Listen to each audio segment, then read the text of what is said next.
अस्सलामुअलैकुम, मैं हूं मोहम्मद जुनैद। प्रोग्राम में खुशामदीद। शाहजेब खानजादा की चंद रोज की गैर मौजूदगी में इस प्रोग्राम की मेजबानी मैं कर रहा हूं। 27 दिसंबर को मोहतरमा बेनज़ीर भुट्टो की 9वीं बरसी है। आसिफ अली जरदारी जो पिछली बरसी में पाकिस्तान में नहीं थे, वो अब वापस आ चुके हैं। वो अब मुल्क में मौजूद हैं। वापसी के बाद आसिफ अली जरदारी सियासी तौर पर मुतहरक हो चुके हैं और वो ये कोशिश कर रहे हैं कि हुकूमत मुखालिफ इत्तेहाद बना दिया जाए और हुकूमत से अपने मुतालबात भी मनवा लिए जाएं। कोई सरप्राइज भी कल सामने आ सकता है, इसका इजहार वजीर आला सिंध खुद भी कर रहे हैं। आसिफ अली जरदारी हुकूमत मुखालिफ मुहिम से पहले ये ऐलान भी कर रहे हैं कि उनका एहतजाज जमहूरी दायरे में ही होगा। साबिक सदर ने अपने साबिक इत्तेहादियों से भी मुलाकातें शुरू कर दी हैं। उनकी अहम मुलाकात कल मुस्लिम लीग काफ के सरबराह चौधरी शुजात हुसैन से हुई और इस मुलाकात में माजी के इत्तेहादियों ने हुकूमत के खिलाफ इत्तेहाद का फैसला किया है। साबिक सदर आसिफ जरदारी और चौधरी शुजात के दरमियान ग्रैंड अलायंस पर भी बात हुई है। आसिफ अली जरदारी का कहना था कि हम जो भी जिद्दोजहद करेंगे उसमें सबको साथ शामिल करना चाहेंगे और हुकूमत के खिलाफ जिद्दोजहद करेंगे। आइन तो इंतखाबात की तारीख देता है, लेकिन लोग ऐसे हालात बना देते हैं कि इंतखाबात जल्दी हो। सियासत का महवर अब लाहौर होगा, जो कि बिलावल भुट्टो भी इससे पहले कह चुके हैं। 27 दिसंबर को पाकिस्तानी अवाम को सरप्राइज जरूर दूंगा, ये कहा है साबिक सदर आसिफ अली जरदारी ने। मुस्लिम लीग काफ के सरबराह चौधरी शुजात हुसैन का कहना था कि इनफरादी सियासत नहीं, मुश्तरका जिद्दोजहद का वक्त है। ऑपोजिशन जमातें एक नकाबी एजेंडे पर मुत्तहद हो जाएं। अगर ऑपोजिशन की जमातें मुत्तहद ना हुई तो मुल्क को नाकाबिले तलाफी नुकसान होगा। पीपल्स पार्टी की सियासत का मुस्तकबिल क्या होगा, इसका फैसला 27 दिसंबर को होगा। इसका ऐलान खुद आसिफ अली जरदारी कर चुके हैं। पाकिस्तान पीपल्स पार्टी अपने 4 नुकात लेके बैठी हुई कि अगर नून लीग मानती है तो ठीक है, वरना फिर दमादम मसले जिस तरह की बातें हो रही। तो क्या पार्टी पॉलिसी क्या है इस वक्त? 27 को जी बेटा सरप्राइज देने वाले हैं। आज इतना अच्छा दिन है, आज आप बता दें कि वो क्या सरप्राइज है। जब मैंने 27 को कहा है तो आपको आज बता दूं। मोहतरमा बेनज़ीर भुट्टो की 9वीं बरसी के मौके पर साबिक सदर आसिफ अली जरदारी की तकरीर इंतहाई अहम होगी। उनकी तकरीर इस बात का तयन करेगी कि वो हुकूमत के खिलाफ मुहिम को किस हद तक लेकर जाएंगे, क्योंकि अगर बिलावल भुट्टो के बयानात को देखा जाए तो वो जारहाना है। उनके बयानात को देखकर ऐसा लगता है कि कल के बाद पीपल्स पार्टी हुकूमत के खिलाफ कोई बड़ी मुहिम चलाएगी।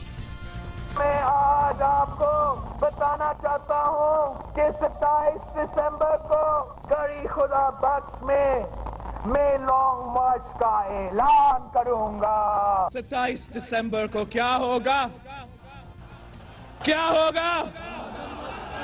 दमादमस्त कलंदर, दमादमस्त कलंदर। If he is not willing to respond, if he is conceding, then 27 दिसंबर के बाद उसको लग पता जाएगा कि ऑपोजिशन कैसे होता है और जवाब हम आपसे लेंगे।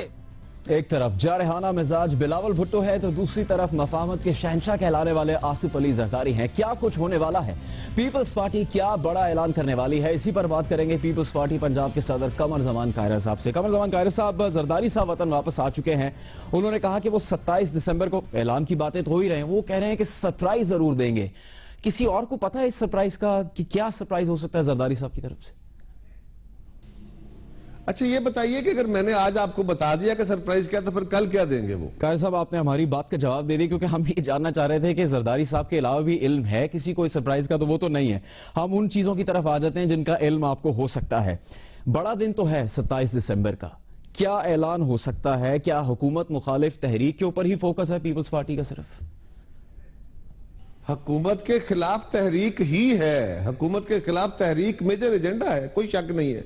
हमने 27 तारीख तक तो गवर्नमेंट को डेडलाइन दी हुई है, कल तक की डेडलाइन है। आप एक ऐसी जमात के खिलाफ तहरीक का ऐलान करने की बात कर रहे हैं जो कि पंजाब में भी इक्तदार में है, और पीपल्स पार्टी बिलावल भुट्टो जरदारी जो बातें कर रहे हैं कि पंजाब में उन्होंने जलसा किया, वहां पर वो सियासत करेंगे और फिर से गढ़ बनाएंगे पीपल्स पार्टी को पंजाब का। कारे साहब, हम ये जानना चाह रहे हैं कि पीपल्स पार्टी सेल क्या करेगी वहां पर? वो पीपल्स पार्टी जिसका पंजाब का सदर कमर जमान कायरा खुद 2013 का इलेक्शन हार गया, उसके कजन भी हार गए, उसके बाद उनकी सिंध में जो कारकर्दगी है उस पर भी हम बात करेंगे, लेकिन पीपल्स पार्टी क्या लेके जाएगी पंजाब के वोटर्स के पास? बिलाशुबा जी, मैं उनमें शामिल हूं और पंजाब से हमारा रिजल्ट बड़ा पुअर रहा। उसकी कई वजूहात थी, उस वजूहात का तो वक्त अब नहीं है, लेकिन एक बात ध्यान में रखिए, बिलावल साहब बिल्कुल पंजाब में आ रहे हैं। वो जनवरी के फर्स्ट वीक से पंजाब में जाएंगे, वहां डिविजनल हेडक्वार्टर्स पे भी जाएंगे। वो अपने डिस्ट्रिक्ट लेवल की जो ऑर्गेनाइजेशनल स्ट्रक्चर है, उसके इंटरव्यू करेंगे। उसका फर्स्ट फेज हो चुका, अब सेकंड फेज वो खुद करेंगे और उसके बाद तंजीमें अनाउंस होगी। अगर स्ट्रगल का ऐलान कर देते हैं कल वो, तो उसके मुताबिक आगे बढ़ेंगे, लेकिन वो पंजाब बेस कर रहे हैं। ये कल जरदारी साहब ने भी परसों कहा है 23 तारीख को। रही बात के क्या हम ये काम इलेक्शन के लिए करेंगे, तो मेरे भाई सियासी जमातें तो होती ही इलेक्शन लड़ने के लिए हैं, और इलेक्शन इक्तदार में आने के लिए लड़ा जाए। इक्तदार के अलावा इलेक्शन लड़ने का कोई मकसद नहीं। राब्ते जो करेगी कायरा साहब पीपल्स पार्टी, वो कैसे होंगे? जरदारी साहब जोड़ तोड़ करेंगे या फिर जो बिलावल भुट्टो की पॉलिसी है उसके तहत ऑपोजिशन जमातों से राब्ता किया जाए? किस तरह से होगा ये? देखिए, जरदारी साहब हो या बिलावल साहब हो, जरदारी साहब पाकिस्तान के सबसे जाने माने मोतबर और इंतहाई ज़ीरक सियासतदान है इस वक्त जो अवेलेबल लॉट है। सब बिलावल साहब अपनी जमात के सरबराह हैं और नौजवान क़यादत, नौजवान जज्बे के साथ है।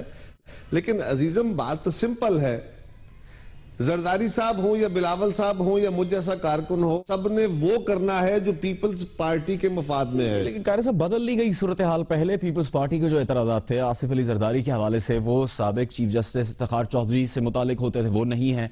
नवाज शरीफ की अगर आप बात करते हैं तो उन्होंने खुशी का इजहार किया आसिफ अली जरदारी की वतन वापसी पर। यहां तक कि आज साद रफीक ने कहा है कि जो कुछ सैफ उर रहमान ने किया पीपल्स पार्टी आसिफ जरदारी के खिलाफ, वो गलत था। कमर कायरा साहब, तो फिर तो गौर कीजिए ना, सैफ उर रहमान ने जो गलत किया वो गलत था, तो सैफ उर रहमान के साथ करवाने वाले कौन थे? सैफ उर रहमान खुद था या मियां नवाज शरीफ थे? सैफ उर रहमान के साथ को एक्यूज्ड जिसकी टेपें पकड़ी गई थी वो शहबाज शरीफ साहब थे या कमर जमान तो था? फिर नवाज शरीफ और शहबाज शरीफ भी माफी मांगे पीपल्स पार्टी से आसिफ जरदारी से? नवाज शरीफ साहब की मर्जी के बगैर तो नहीं चल रहा था ना, उनकी गवर्नमेंट थी। और शहबाज शरीफ साहब की तो केसेटें पकड़ी गई ना, वो जिन केसों की बुनियाद पे सुप्रीम कोर्ट ने फैसले खत्म किए और जिनकी बुनियाद पे जजेस को इस्तीफे देने पड़े, मलक कयूम साहब और उनके साथी जज को, उसमें तो सैफ उर रहमान के साथ शहबाज शरीफ साहब की आवाज। तो आपका अभी भी मौक़िफ़ सख्त है। जो आपकी पॉलिसी है ऑपोजिशन के मुतालिक, आपकी पार्टी विफाक में ऑपोजिशन में, कायदे हिस्ब इख्तिलाफ आपका है, लेकिन तहरीक इंसाफ भी आगे आ गया हुकूमत मुखालिफ मुहिम में। जो बिलावल का तर्ज सियासत है, वो एक वक्त में ऐसी ट्वीट्स करते हैं कि इमरान खान जैसी शख्सियत को सीरियस ही नहीं लेना चाहिए, फिर वो उनको अपना चचा कह देते हैं, अंकल कह देते हैं, और नून लीग भी आपको यही ताना दे रही है कि चचा भतीजे मिलकर जो कोशिश कर रहे हैं उसमें वो कामयाब नहीं होंगे। तो पीपल्स पार्टी ये तय कर चुकी है कि इमरान खान से इत्तेहाद होगा, पीटीआई को साथ लेकर चलेगी हुकूमत के खिलाफ? जी, पीपल्स पार्टी इससे पहले भी आमरों के या आमरों के साथियों के खिलाफ जब भी तहरीक चलाती रही है, वो बाकी जमातों को साथ लेकर चलाती रही है। ये बात हम 50 प्रोग्राम में, बल्कि शायद 100 प्रोग्राम में मैं खुद कह चुका हूं, मेरी क़यादत कह चुकी है कि हम इससे पहले भी अपोजिशन को इकट्ठा कर चुके हैं। अभी भी पनामा इशू पे हमने इकट्ठा किया था।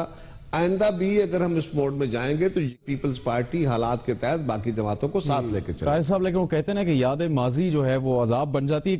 जो चंद माह पहले आसिफ अली जरदारी की गुफ्तगू है एक प्रोग्राम में, एक इंटरव्यू के दौरान, जब उनसे इमरान खान से मुतालिक सवाल पूछा गया मार्च 2016 में, तो उस वक्त उनकी राय क्या थी? पहले वो देखते हैं, फिर कायर साहब से सवाल करते हैं। एक रह गया सारा, उससे भी कर ले इमरान खान ने।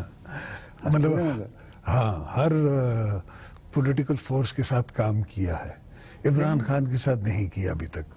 तो ये करना चाहिए ना कि आप उनको वो जब पॉलिटिशियन बन जाएगा मैं आप इतने बड़े आपने जरदारी साहब का जवाब देखा, नुसरत जावेद साहब ने सवाल किया था। कायरा साहब, जरदारी साहब ने कहा कि इमरान खान जब सियासतदान बन जाएंगे तो फिर उनके साथ भी काम कर लेंगे, उनसे भी बात कर लेंगे। तो वो पीपल्स पार्टी समझती है या आसिफ जरदारी समझते हैं कि इमरान खान अब सियासतदान बन गए? देखिए, ये जुमले प्रेस कॉन्फ्रेंस में सवालों के जवाब में कहे हुए जुमले पॉलिसियां नहीं हुआ करती। ये जुमले सियासतदान हमारे बारे में इमरान खान कहते रहे, हम ज़ियाउल हक के जो साथी थे उनके साथ भी बैठना पड़ा। जिस तरह मियां नवाज शरीफ साहब की कैबिनेट में आज परवेज मुशर्रफ के साथ ही बैठे हुए हैं, उनके साथ उनके काबीना के वजीर है। तो ये हालात की एडजस्टमेंट होती है। कई जुमलों को किसी खास दौर में किसी खास रेफरेंस में कहे हुए किसी जुमले को पॉलिसी नहीं समझा जा सकता। बहुत शुक्रिया कमर ज़मान कायर साहब, प्रोग्राम में वक्त देने के लिए। आगे बढ़ते हैं। हुकूमत के साथ साथ ऑपोजिशन भी 27 दिसंबर की तरफ देख रही है। हमने कायर साहब से भी पीटीआई की बात की। पीपल्स पार्टी के कोर चेयरमैन आसिफ अली जरदारी क्या ऐलान करेंगे, इसका सबको इंतजार है। बिलावल जिस तरह से हुकूमत के खिलाफ सख्त जबान इस्तेमाल कर रहे हैं, इसको जारी रखेंगे या फिर अपनी मफामत की पॉलिसी के तहत हुकूमत को मुश्किलात से निकालेंगे या फिर कोई आसान तहरीक चलाएंगे, ये वाज़ेह होगा पीपल्स पार्टी के ऐलान के बाद। ऑपोजिशन की अहम जमात तहरीक इंसाफ को भी 27 दिसंबर यानी कल होने वाले ऐलान का इंतजार है, क्योंकि तहरीक इंसाफ के चेयरमैन इमरान खान ने कोर कमेटी की मीटिंग के बाद मीडिया से बात करते हुए कहा कि देखते हैं पीपल्स पार्टी 27 दिसंबर को क्या ऐलान करती है। देखिए कल पता चल जाएगा। 27 तारीख को सब इंतजार कर रहे हैं कि अब क्या पीपल्स पार्टी करती है। देखिए हम समझते हैं कि इस वक्त अगर हमने पाकिस्तान की जमहूरियत को बचाना है तो ये है ऑपोजिशन का काम, जवाब लेना एग्जीक्यूटिव से नवाज शरीफ। इमरान खान को यकीन है कि पैनामा लीक्स के मामले पर ऑपोजिशन की तमाम जमातों का इत्तेफाक है कि तहकीकात होनी चाहिए, मगर तरीक़ेकार पर इख्तिलाफ है। इमरान खान ने ख्वाहिश जाहिर की कि वो चाहते हैं कि पैनामा लीक्स के मामले पर ऑपोजिशन साथ चले। तहरीक इंसाफ भी पीपल्स पार्टी से तवक्कुआत वाबस्ता किए हुए है। पहले भी पार्लियामेंट में तहरीक इंसाफ और पीपल्स पार्टी वजीर आजम के खिलाफ तहरीक इस्तेहकाक के मामले पर एक ही मौक़िफ़ इख्तियार किए हुए नजर आए। अलग अलग तहरीक इस्तेहकाक जमा करवाई। तहरीक इंसाफ पहले ही सड़कों पर है और अब ऐसा महसूस हो रहा है कि पीपल्स पार्टी भी सड़कों पर आने की तैयारी कर रही है। तहरीक इंसाफ को पीपल्स पार्टी से क्या तवक्कुआत हैं, इसी हवाले से बात करेंगे तहरीक इंसाफ के तर्जुमान फवाद चौधरी साहब से। फवाद चौधरी साहब, बहुत बड़ा अगर ऐलान होता है पीपल्स पार्टी की तरफ से और वो ये होता है कि वो हुकूमत मुखालिफ तहरीक का आगाज कर रही है और तमाम सियासी जमातों को कहते हैं कि वो शामिल हो जाएं, क्या तहरीक इंसाफ शामिल हो जाएगी अपने तमाम तर तहफ़्फ़ुज़ात के बावजूद पीपल्स पार्टी के साथ? देखिए, अगर ऐसा ऐलान करती है पीपल्स पार्टी तो ये खुशाइंद होगा और ज़ाहिरी तौर के ऊपर जो पाकिस्तान तहरीक इंसाफ का एजेंडा है, पीपल्स पार्टी उस एजेंडे पर आ रही होगी, क्योंकि हम ये चाहते हैं कि जो पैनामा पेपर्स है उसकी मुकम्मल तहकीकात जो हैं वो अब तक वैसे तो हो चुकी हैं और वज़ीर आज़म साहब जो हैं उसमें गिल्टी प्रूव हो चुके हैं जहाँ तक हमारा ताल्लुक है, लेकिन उसको एक मंतकी इंजाम तक पहुँचाना जो है वो बहुत अहम है। और पीपल्स पार्टी अगर इस मामले के ऊपर एक क्लियर पोजीशन लेती है, क्योंकि अभी तक तो मसला ये है कि पीपल्स पार्टी एक हफ्ता अपोजिशन करती है, फिर 2 हफ्ते हुकूमत के साथ मुफाहमत करती है, फिर तीसरे हफ्ते अपोजिशन करती है, फिर 2 हफ्ते मुफाहमत करती है। तो एक तो जाहिर है कि हमें खुशी होगी कि अगर पीपल्स पार्टी एक लाइन ले ले, अपोजिशन की साइड के ऊपर आ जाए और जो पैनामा पेपर्स के ऊपर जो मंतकी इंजाम तक पहुंचाने का मामला है उसमें पीटीआई के साथ हो कोई मसला नहीं। साहब, पीपल्स पार्टी और पीटीआई के अपने भी तो इख्तलाफात हैं, जो बिलावल कह चुके हैं इमरान खान के बारे में, जो इमरान खान साहब जरदारी साहब पर सख्त इल्जामात लगा चुके हैं, करप्शन के इल्जामात और फिर मुकमुका की सियासत का भी। इस सारे मामले में क्या तहरीक इंसाफ भूल जाएगी वो सब बातें और हुकूमत के खिलाफ खड़ी हो जाएगी पीपल्स पार्टी के साथ? देखिए, मैंने जिस तरह से आपसे कहा कि पैनामा पेपर्स के ऊपर मंतकी इंजाम तक पहुंचाने को, जहां तक बात है पीपल्स जो पीटीआई का एजेंडा है वो है गवर्नेंस और उसके साथ साथ करप्शन। अब उसमें अगर पीपल्स पार्टी जो है वो करप्शन के खिलाफ मूवमेंट चलाती हुई तो वाकई अजीबोगरीब लगती है जो पीपल्स पार्टी के हालात हैं। तो जाहिर है कि एक बड़े एजेंडे के ऊपर पीटीआई का और पीपल्स पार्टी का अलायंस तो मुमकिन नहीं है।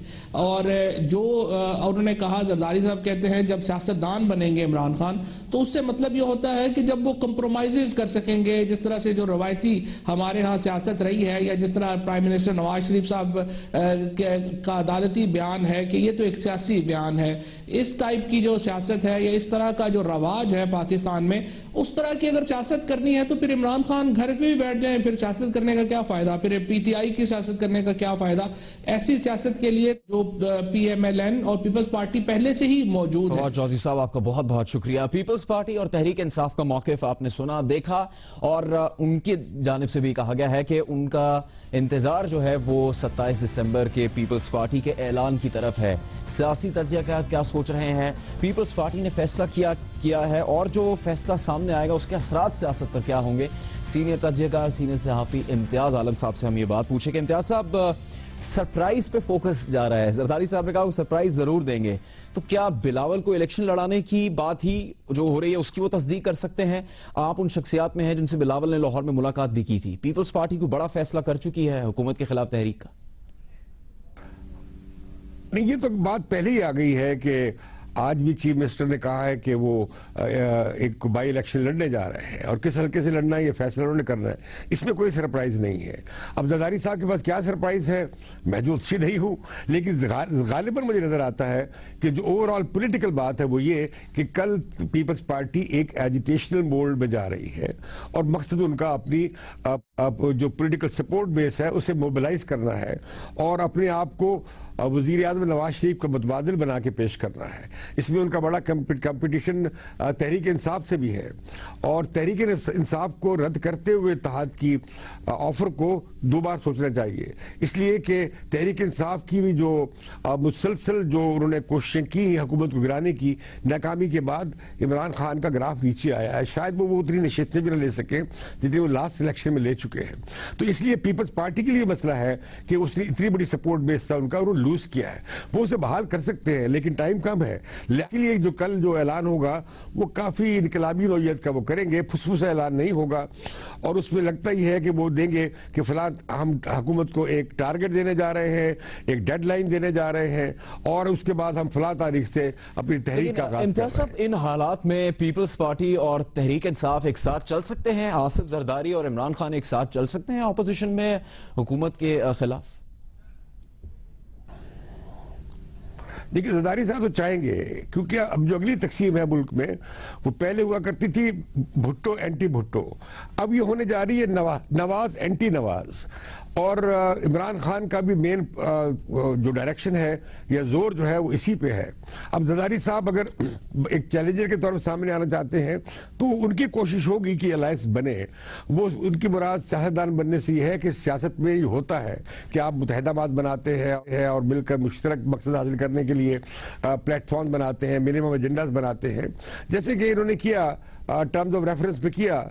अपोजिशन और पीटीआई और पीपल्स पार्टी इकट्ठी हुई, बाकी पार्टी भी इकट्ठी हुई और उन्होंने एक ड्राफ्ट बनाया। इसी तरह बहुत सारी हम देखते हैं में ये इत्तेहाद बनते हैं, बाइकआउट्स भी होते हैं, प्रोटेस्ट भी होते हैं और एक तरह की लेजिस्लेशन में भी हिस्सा लेते हैं। तो ये कल तक, और मैं समझता हूँ कि इस वक्त एक बड़ा चैलेंज ये है इमरान खान समेत और बाकी अपोजिशन पार्टी के सामने कि वजीर आज़म नवाज शरीफ बहुत मजबूत हो गए। मेरा ख्याल है अपनी तारीख के जितने अदवार रहे हैं उनके, उसमें वो इस वक्त सबसे मजबूत तीन पोजीशन में है।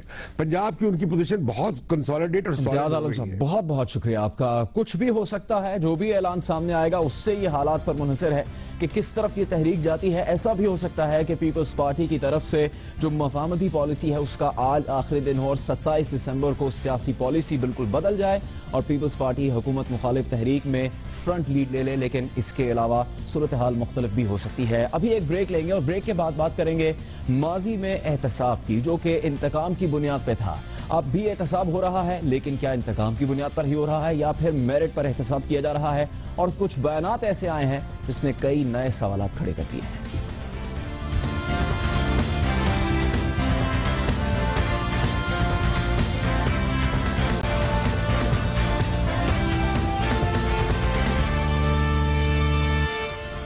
प्रोग्राम में एक बार फिर खुशामदीद। पाकिस्तान में एहतसाब को इंतकाम के लिए इस्तेमाल किया जाता रहा है। 90 की दहाई में तो कम अज कम यही होता रहा है। सियासी मुखालिफिन के खिलाफ मुकदमात कायम किए जाते और उन्हें इंतकाम का निशाना बनाया जाता। एक दूसरे की हुकूमत गिराने के लिए करप्शन का नारा लगाया जाता और फिर जमहूरी हुकूमत उसी बुनियाद पर हटा दी जाती। बेनजीर भुट्टो की हुकूमत 2 बार करप्शन ही के इल्जाम की वजह से खत्म कर दी गई है। नून लीग के रहनुमा और वफाकी वजीर ख्वाजा साद रफीक ने यह मान लिया है कि उनके दौरे हुकूमत में सैफुर रहमान की तरफ से जो एहतसाब किया गया वो गलत है। जब एहतसाब सैफुर रहमान साहब के जरिए हुआ था तो दुरुस्त नहीं था, हम ये मानते हैं, मेरी क़यादत ये मानती है। सैफुर रहमान वो शख्सियत हैं जिनकी 90 की दहाई में शरीफ खानदान को बहुत करीब समझा जाता रहा है। 1997 में जब नून लीग ने 2/3 अक्सरियत हासिल की तो उस वक्त एहतसाब के लिए अलग से नया इदारा कायम किया और सैफुर रहमान को एहतसाब ब्यूरो का सरबराह बनाया गया। मगर पीपल्स पार्टी का दावा है कि सैफुर रहमान ने उनकी क़यादत को इंतकाम का निशाना बनाया। उस दौर का एहतसाब मुतनाज़ रहा और सैफुर रहमान इस मुतनाज़ तरीन एहतसाब के एक किरदार थे, बल्कि उन्हें सैफुर रहमान की जगह एहतसाबुर रहमान तक कहा गया। उस दौर में साबिक वज़ीर आज़म बेनज़ीर भुट्टो और उनके शौहर आसिफ अली के खिलाफ कई इंक्वायरीज शुरू की गई। पीपल्स पार्टी ये दावा करती है कि नवाज शरीफ दौर में सैफुर रहमान ने बेनज़ीर भुट्टो के खिलाफ करप्शन के 5 और आसिफ अली जरदारी के खिलाफ 13 केसेस कायम किए। SGS Cotecna case, Swiss money laundering case और कई मुकदमात कायम किए गए। इनमें स्विस बैंक केस में अप्रैल 1999 में साबिक वजीर आज़म बेनज़ीर भुट्टो को 5 साल की सजा भी सुना दी गई। बहरहाल बाद में 2001 में सुप्रीम कोर्ट के जस्टिस मालिक कयूम के फैसले को जानिबदाराना करार दिया और मामले की दोबारा से ट्रायल के लिए हाई कोर्ट वापस भेज दिया गया। मगर इस सजा के बाद एक और मुतनाज़ा बात सामने आई और ये तनाज़ा खड़ा हुआ जिसने सजा ही को नहीं पूरे एहतसाबी अमल को बिल्कुल मशकूक बना दिया। जस्टिस रिटायर्ड अब्दुल कयूम मलिक ने बेनज़ीर भुट्टो और आसिफ अली जरदारी को करप्शन के इल्जामात पर सजा सुनाई, मगर जस्टिस कयूम और एहतसाब ब्यूरो के चेयरमैन की ऑडियो टेप मंजर आम पर आ गई जिसमें नवाज शरीफ दौर के एहतसाब ब्यूरो के चेयरमैन सैफुर रहमान जस्टिस कयूम पर यह दबाव डाल रहे हैं कि वो बेनज़ीर भुट्टो को जल्द से जल्द और ज्यादा से ज्यादा सजा सुनाए। आपके सारे गिले दूर हो जाएंगे, एक दफा हो जाएगा ना, मियाँ साहब भी खुश हो जाएंगे। आप करना बदलिए आप लोग, आजकल में एक आध दिन में क्या फर्क पड़ता है। खुश सलूबी से हो जाए ना ज्यादा अच्छा है कि सारी बात इनकी सुनते की मेरा ख्याल है आजकल में ये इंशाल्लाह कल फैसला ही हो जाएगा, तो हम दोनों मिलकर उनसे माफी भी मांग लेंगे, आज साथ ही चलेंगे इंशाल्लाह।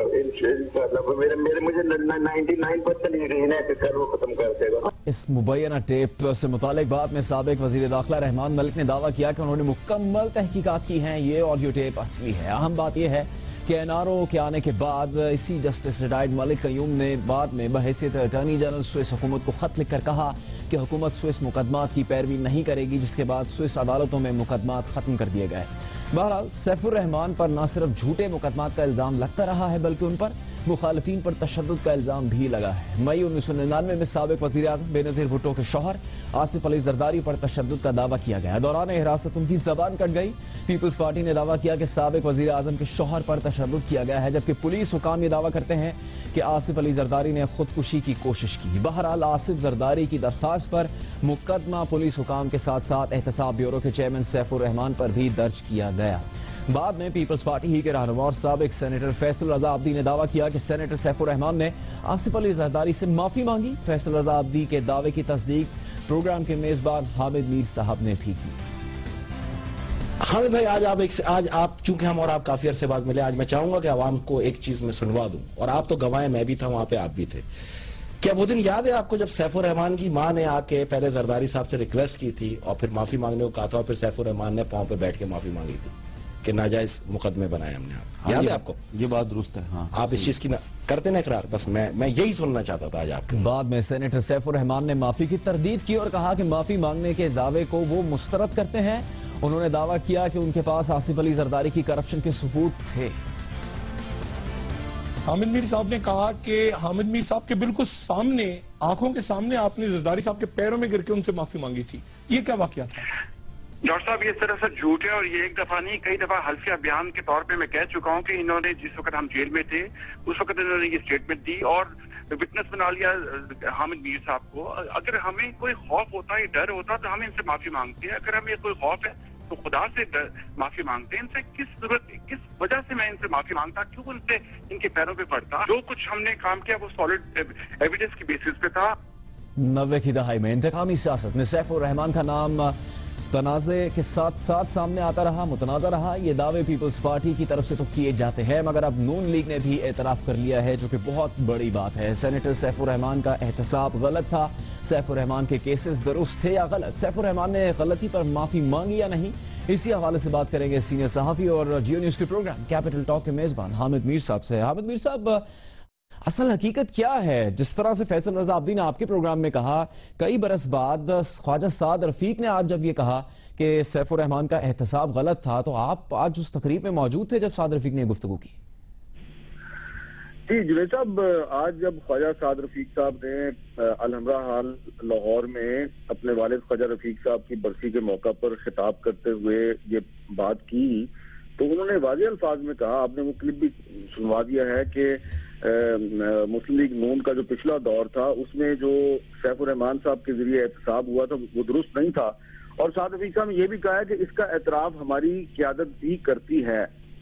अब साद रफीक साहब के फौरन बाद मेरी तकरीर थी और जब मेरी तकरीर आई तो मैंने साद रफीक साहब को खराज तहसीन पेश किया कि आपने सच बोला है, और मैंने ये वाकया वहां पर रिपीट किया कि किस तरह आज से तकरीबन 12-13 साल पहले रावलपिंडी की अकाउंटेबिलिटी कोर्ट में बहुत से दीगर सहाफी मौजूद थे, मैं भी वहां मौजूद था, कुछ सियासतदान भी मौजूद थे, और सैफुर रहमान साहब जो हैं उन्होंने हमारे सामने, मैं अकेला तो नहीं था वहां पे, 10-15 लोग थे, तो हम सब के सामने वो आए और उनकी वो आके गिरे, आसिफ जरदारी साहब के पांव में गिरे। आसिफ जरदारी साहब व्हील चेयर पे थे, उनके एक हाथ में छड़ी थी, उन्होंने अपने आप को बहुत काबू में रखा, और उस वक्त मंजूर भट्टू साहब भी वहाँ मौजूद थे, कायम अली शाह साहब भी मौजूद थे, तो उन्होंने जरदारी साहब का हाथ पकड़ लिया कि कहीं वो छड़ी से उनको मारे ना। मैं बिल्कुल उनके पीछे खड़ा था, और सैफुर रहमान साहब ने कहा कि मैं आपसे माफी मांगना चाहता हूँ कि मैंने जो आप पर केसेस बनाए वो गलत थे। तो उसके बाद फिर मैंने उसी जमाने में फौरन उसके अगले दिन मैंने कॉलम लिखा और उसमें ये सारा वाकया लिख दिया। और सैफुर रहमान साहब जो है उन्होंने मुझे उस वक्त सरकारी नंबर से कॉल करके एहतजाज किया, तरदीद नहीं की, बल्कि कहा कि आपने मेरे साथ ज्यादती की, आपने ये क्यों लिख दिया। तो मैंने उनसे कहा भाई आप ये सरकारी नंबर से किस तरह कॉल कर रहे हैं, आप तो जेल में हैं, तो आप जेल से मुझे किस तरह फोन कर सकते हैं, और सैटरडे संडे का दिन है। तो उन्होंने कहा नहीं, मैं सुप्रिटेंडेंट जेल के दफ्तर से फोन कर रहा हूँ। और फिर उसके बाद फिर मैंने इसको 2-3 दफा इस बात को दोहराया, और मेरा ख्याल है कि शायद 2009 या 2010 में फैसल रजा आबदी साहब ने मुझसे पूछा तो मैंने तस्दीक की, और 6 साल के बाद मेरा ख्याल है 2016 के फरवरी या मार्च में सैफुर रहमान साहब ने इसकी तरदीद की। आज जब मैंने दोबारा ये वाकया वहां पर बयान किया तो वो क्राउड सारा मुस्लिम लीग नून का क्राउड था। मेरे बाद फिर हमजा शहबाज साहब आए, उन्होंने तकरीर की, फिर उनके बाद ख्वाजा आसिफ साहब आए, उन्होंने तकरीर की। उन दोनों में से किसी ने तरदीद नहीं की कि जी मैंने गलत कहा है। अच्छा, अब आज जो साद रफीक साहब ने कहा कि सैफुर रहमान साहब का एहतसाब का तरीका दुरुस्त नहीं था और हमारी क़यादत भी इसका एतराफ़ करती है, तो ये उन्होंने क्यों कहा है, उसकी वजह ये है कि सैफुर रहमान साहब जब ये सारा कुछ कर रहे थे तो उस वक्त बहुत से लोग जो हैं वो ये समझते थे कि वो गलत कर रहे हैं। उनमें इसहाक डार साहब भी शामिल थे, उनमें शहबाज शरीफ भी शामिल थे, उसमें चौधरी निसार अली खान भी शामिल थे, और भी लोग शामिल थे। और इसके अलावा जो सबसे बड़ी एविडेंस है वो ये है कि जब नवाज शरीफ साहब सऊदी अरब में जलावतन थे तो वहां पर पाकिस्तान के मारूफ सहाफी और जियो न्यूज के एक बहुत ही मायानाज एंकर सुहेल वड़ाइच साहब जो हैं, उन्होंने कई नशस्तों में एक तवील इंटरव्यू किया नवाज शरीफ साहब का, शहबाज शरीफ साहब का और लोगों का, और फिर वो सारी जो कहानी थी उनकी वो उन्होंने एक किताब की सूरत में छाप दी जिसका नाम है गद्दार कौन। और उस किताब में भी नवाज शरीफ साहब ने ये एतराफ़ किया है कि उनके दौर में जो अपोजिशन जमातों पर और आसिफ जरदारी और बेनजीर भुट्टो साहब पर जो मुकदमात बनाए गए थे वो किसी के दबाव में बनाए गए थे। उन्होंने उसमें कुछ इदारों का नाम लिया, यानी इस्टेब्लिशमेंट की तरफ उन्होंने इशारा किया है। तो अब अगर साद रफीक साहब ने आज पूरी दुनिया के सामने ये कह दिया है कि सैफुर रहमान साहब का एहतसाब का तरीका ठीक नहीं था, और उससे पहले नवाज शरीफ साहब जो हैं वो सुहेल वड़ाइच साहब की किताब में भी यही बात कह चुके हैं, तो अब सैफुर रहमान साहब जितनी मर्जी तरदीदें करते रहे कि जी मैं बिल्कुल ठीक था, मेरे पास सारे सबूत मौजूद थे, तो उस पर कौन यकीन करेगा, क्योंकि उनके सबूतों की बुनियाद पर आसिफ जरदारी साहब जो हैं उनको सजा तो नहीं हुई, उन्होंने 8-9 साल जेल में काटे, लेकिन सजा तो नहीं हुई। और सैफुर रहमान साहब जो है वो मुशर्रफ साहब के दौर में ही, ठीक है। हामिद साहब सर बहुत बहुत शुक्रिया, जिस तरह से हामिद भी ने भी इस बात की दोबारा जो उन्होंने उस वक्त देखा और लिखा उसकी आज इस तरह से तस्दीक हो गई कि ख्वाजा साद रफीक और मुस्लिम लीग नून के दीगर रहनुमा जो लाहौर की तकरीब में मौजूद थे उन्होंने इस बात की तस्दीक भी की और इसकी तरदीद वहाँ किसी की जानिब से नहीं की गई। इसका एक और पहलू ये निकलता है कि जरदारी साहब की वापसी पर वज़ीर आज़म नवाज शरीफ ने खुशी का इजहार किया। आज साद रफीक ने कह दिया कि सैफुर रहमान की तरफ से किया गया एहतसाब गलत था। तो क्या मुस्लिम लीग नून इशारा या पैगाम दे रही है पीपल्स पार्टी को कि वो जारहाना सियासत के मूड में नहीं है? इस पर भी अगले प्रोग्राम्स में हम बात करेंगे, लेकिन अभी एक ब्रेक लेंगे और ब्रेक के बाद बात करेंगे एक बहुत ही अहम मामले की जो सिंध से मुतालिक भी है लेकिन पूरे पाकिस्तान में इसकी बहस होनी चाहिए। वो है अक़लियती बरादरी के तहफ़्फ़ुज़ से मुतालिक एक बिल पास होता है सिंध में, लेकिन आसिफ जरदारी साहब एक सियासी जमात के सरबराह को फ़ोन करते हैं और कहते हैं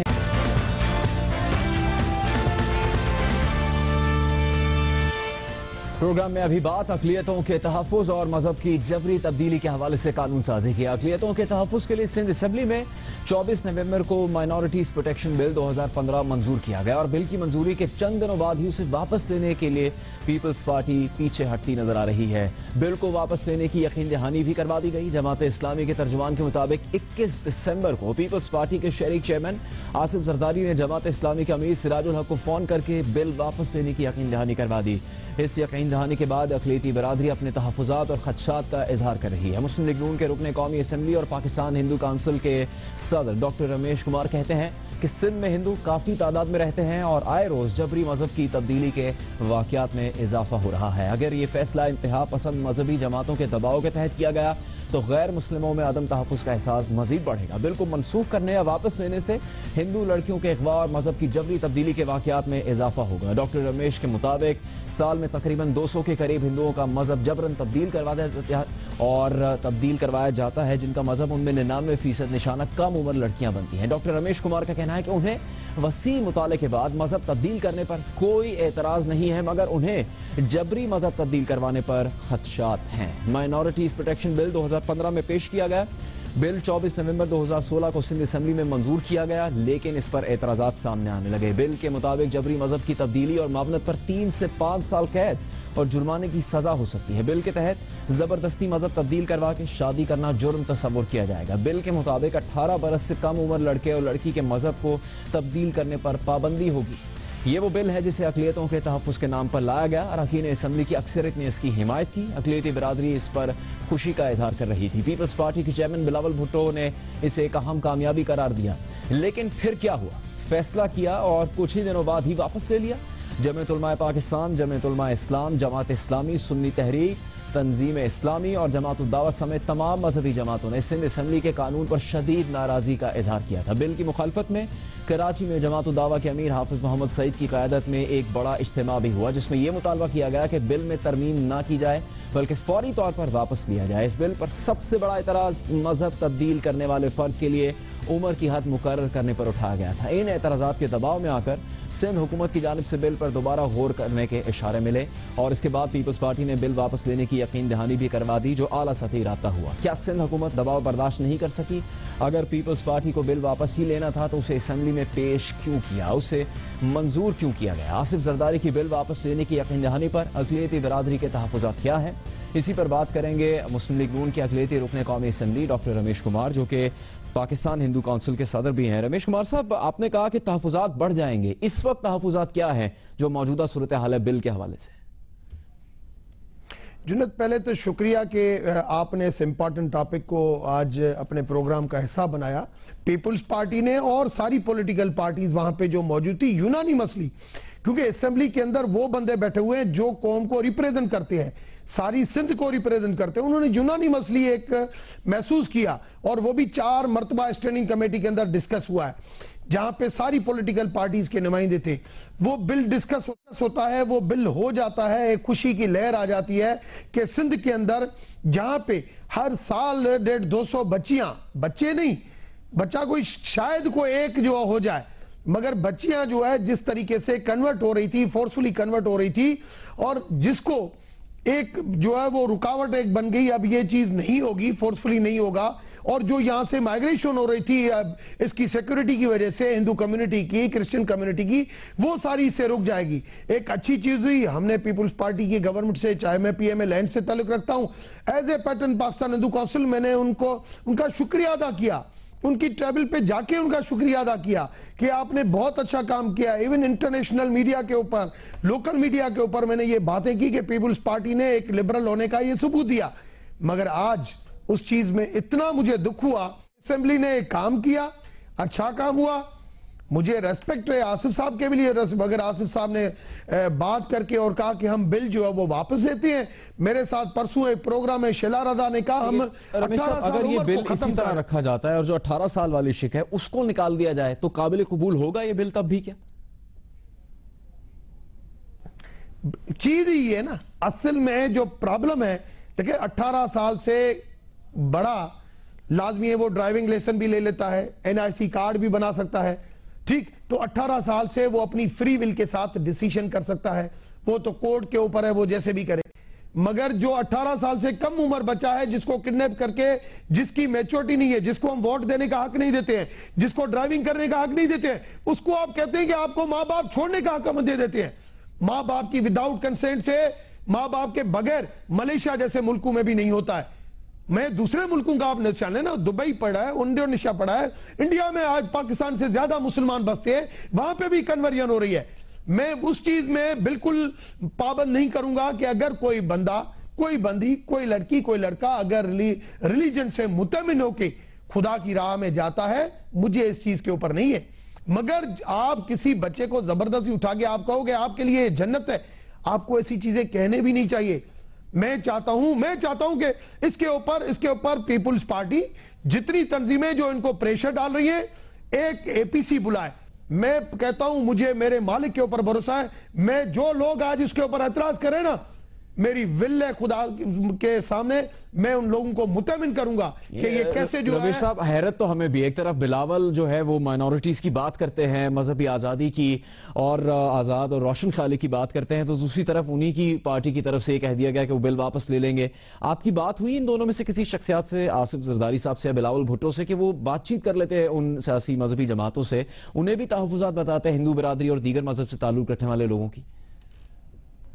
मुझे परसों फोन आया था पीपल्स पार्टी के इंपॉर्टेंट बंदे का, उसने मुझसे डिस्कस किया कि डॉक्टर साहब आप मुझे बताएं क्या हो रहा है। मैंने ये सारे कंसेंट जो है, मैं नाम भी ले लेता हूं, फरतुल्लाह बाबर साहब का मुझे फोन आया था कि आप मुझे बताएं कि इस इशू के ऊपर, और वो खुद भी इस चीज में थे कि वापस हमें नहीं लेना चाहिए, और वो भी इस चीज में थे। मगर सिंध असेंबली में आगा सिराज दुरानी से मेरी अच्छी मुलाकात रही, मैंने उनका शुक्रिया भी अदा किया, और वो भी इस चीज में नहीं है। उसने कहा कि मैंने तो बिल्कुल इस चीज को इंपॉर्टेंट समझा और मैंने किया। मगर अचानक ये जो लहर चली है, और इस लहर से ये प्रॉब्लम यहां का नहीं, फिर ये सिंध धरती जिसको लतीफ की धरती कहते हैं, ये बहुत मुश्किल हो जाएगी। रमेश साहब, इसमें तो कोई शक नहीं है, किसी को इख्तलाफ नहीं हो सकता कि मजहबी आज़ादी हर फर्द को होनी चाहिए, अक़लियतों के हकूक़ का तहफ़्फ़ुज़ होना चाहिए, चाहे वो हिंदू बिरादरी से ताल्लुक़ रखते हैं, मसीही बिरादरी से या किसी और मजहब से। इजाज़त किसी को नहीं होनी चाहिए कि ज़बरदस्ती उनका मजहब तब्दील करवाए। लेकिन क्या सब कुछ ज़बरदस्ती की बुनियाद पर ही होता है? हकीकत में ऐसा है क्या कि अक्सर जो नौजवान हैं हिंदू या मसीही बिरादरी से ताल्लुक़ रखने वाले, वो पसंद की शादी करने के लिए खुद मजहब तब्दील कर लेते हैं? जुनैद, पहली बात मेरी ये सुने, लड़के हमारे कोई पसंद की शादी पे नहीं जाते हैं, लड़कियां जाती हैं।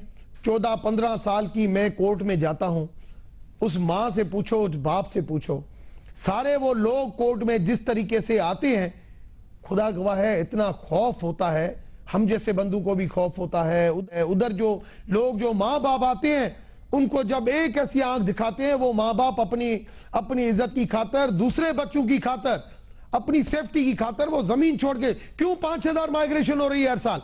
5000 लोग पाकिस्तान से, 23% पॉपुलेशन थी नॉन मुस्लिम सिटीजन की आफ्टर पार्टीशन, मगर आज हम 5%, 6% पे रह गए। क्यों? इतना अगर ये संगीन मामला है तो आपकी तो विफाक में भी सुनी जाती होगी, नून लीग से आपका ताल्लुक है, वजीर आजम से आपने बात की क्या इस मामले पर? देखिए, वफाक में जो हिंदू मैरिज एक्ट बिल हम लेके आ रहे हैं, उसके अंदर भी ये पॉइंटें डाली। हमने गवर्नमेंट की तरफ से वो बिल पेश किया, मैंने और राणा भगवान दास ने वो बिल बनाया था। जब हमने वो बिल पेश किया, जब स्टैंडिंग कमेटी में आया, मैं 50 मिनट जाके इस्लामी नजरियाती काउंसिल में स्पीच करके उनको, हकीकत में उनका ये प्रोडक्ट नहीं था उसको ब्रीफ करूं, मगर मैं इस वजह से गया, मैंने कहा कि वो कम से कम उनकी सिंपैथीज हमारे साथ हो। मगर जब बिल स्टैंडिंग कमेटी में डिस्कस हुआ, 18 साल की क्लास शादी की मैंने डाली कि किसी भी रिलीजन में शादी नहीं हो सकती, उसके ऊपर फिर दोबारा उन्हीं बंधुओं ने एतराज किया। मगर वहां पे भी अभी सेनेट स्टैंडिंग कमेटी में दोबारा उन्हीं तंजीमों ने, वही लोग जो सिंध के अंदर, अभी तो ये मामला सिंध हुकूमत का है, यहाँ पर पीपल्स पार्टी की बात हो रही है, लेकिन नून लीग से आपका ताल्लुक और एमएनए की हैसियत से बाकी सूबों में, खासतौर पर पंजाब में, वहां पर क्या ऐसी कानून साजी है? उधर भी तो कई अकलियती बिरादरी के लोग हैं, जिस तरह मसीहियों को कई मुश्किलात का सामना करना पड़ता है मजहब की जबरन तब्दीली के हवाले से, चाहे तादाद कम होगी लेकिन मुश्किलात तो हैं। आज पीपल्स पार्टी को मैं यह कहूंगा कि हम हिंदू कम्युनिटी के साथ बैठ के उन लोगों को बुलाएं, हम उनके साथ बैठ के इन चीजों के ऊपर एपीसी बुलाएं, हम बैठ के हाथ बांध के कहते हैं कि यार खुदारा, हमें हर मजहब एक दूसरे मजहब की रेस्पेक्ट सिखाता है, हर मजहब, मुझे उतनी रेस्पेक्ट कुरान शरीफ से है जितनी रेस्पेक्ट मुझे श्रीमद् भगवत गीता से है।